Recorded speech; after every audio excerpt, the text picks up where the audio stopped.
On the subject of advice, what is a generally good piece of advice for creators? Because I was thinking about this and I was thinking, how can I get this really concise, a really concise phrase which would help creators push back against the rubbish we're seeing? And the thing I came up with was just write wholesome stuff.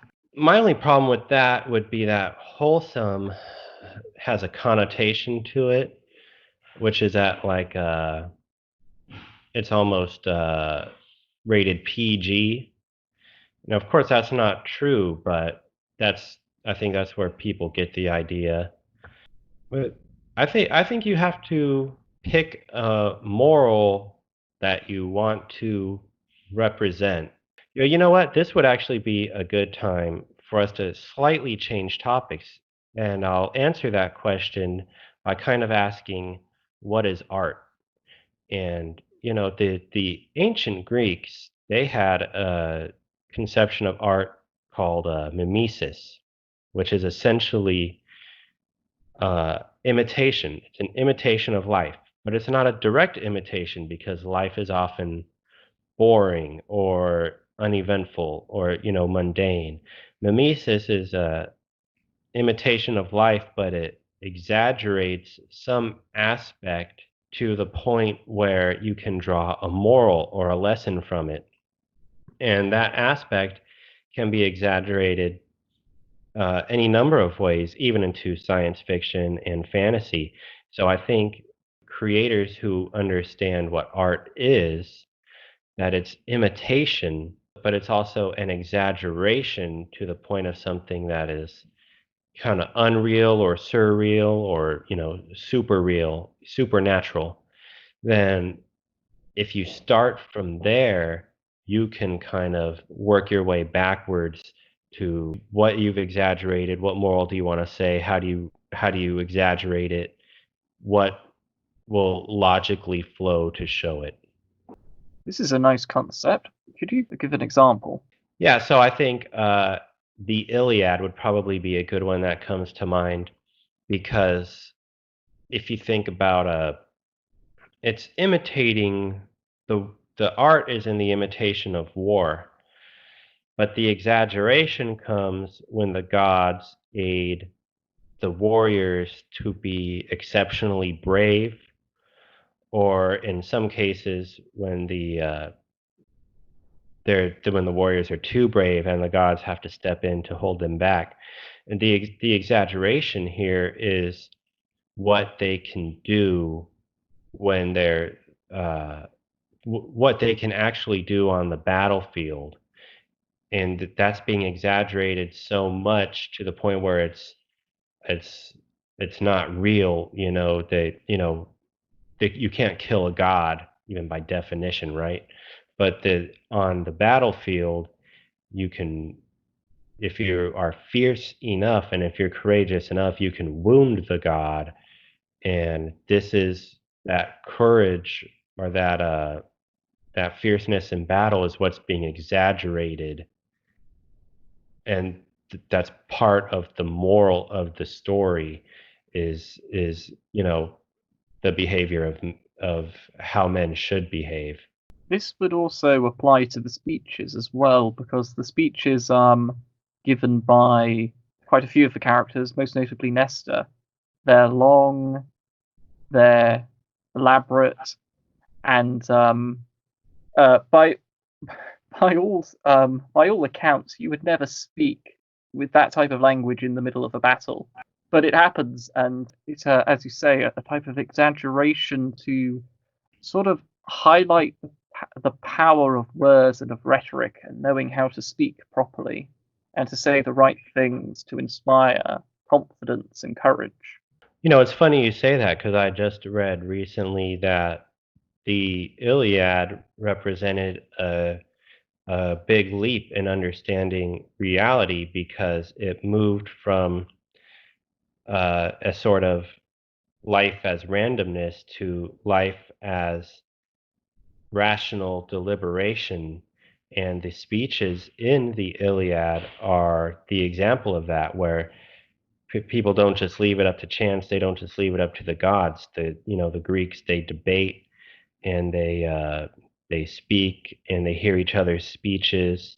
And yeah, they're long, and you wouldn't think to hear that in a battle, or possibly be inspired by such a long speech, but that is exactly what happens. One thing about bad art is that, and this does relate to the wokeness of art, which is that it has to be grounded in reality. And that grounded in reality means it's an imitation of life. So, probably my favorite example is when they have a 110-pound female warrior beating up the 220-pound experienced beefcake warrior, and she kills him. And so this is not grounded in reality. This is not an imitation of life. And that you need that imitation, which doesn't mean it has to be boring. It doesn't mean it has to be free of supernatural elements, but you need that imitation for it to work.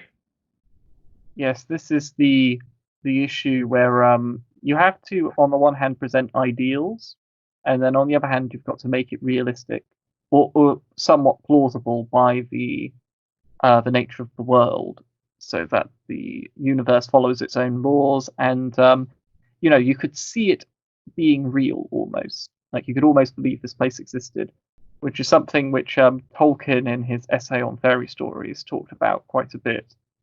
The the idea of trying to persuade the reader that this world could exist, that it could exist, that it could be real.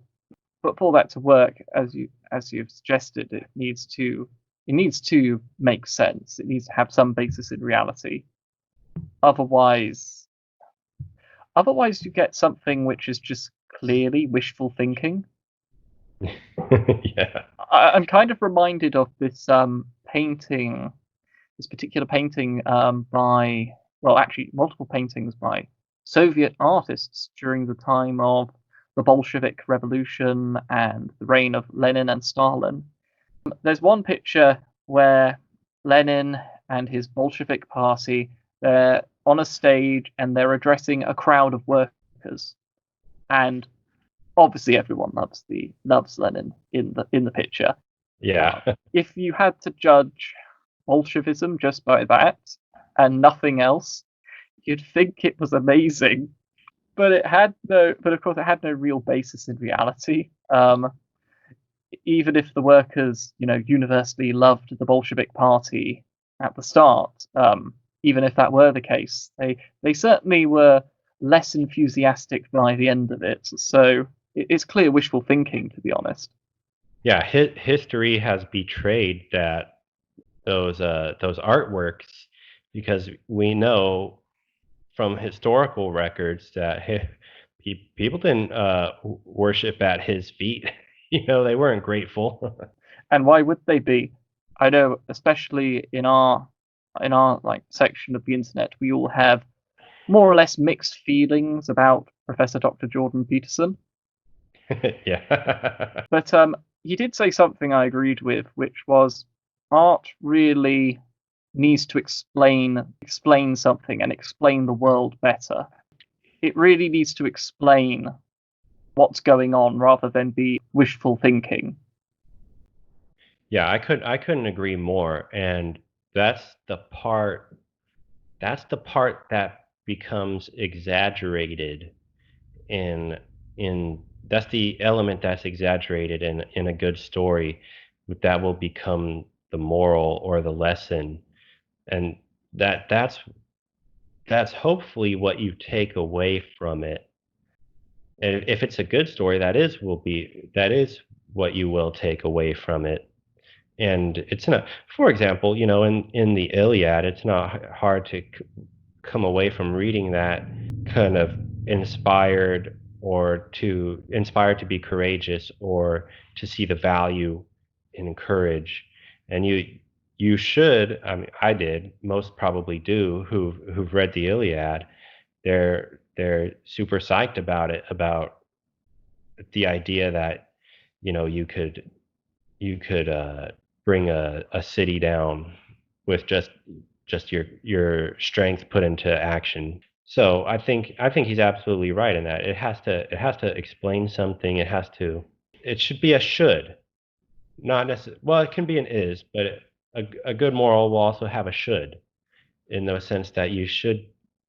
This is right, not just this is what the world is, but this is right. That's how I always take it. It's definitely a good thing you said that because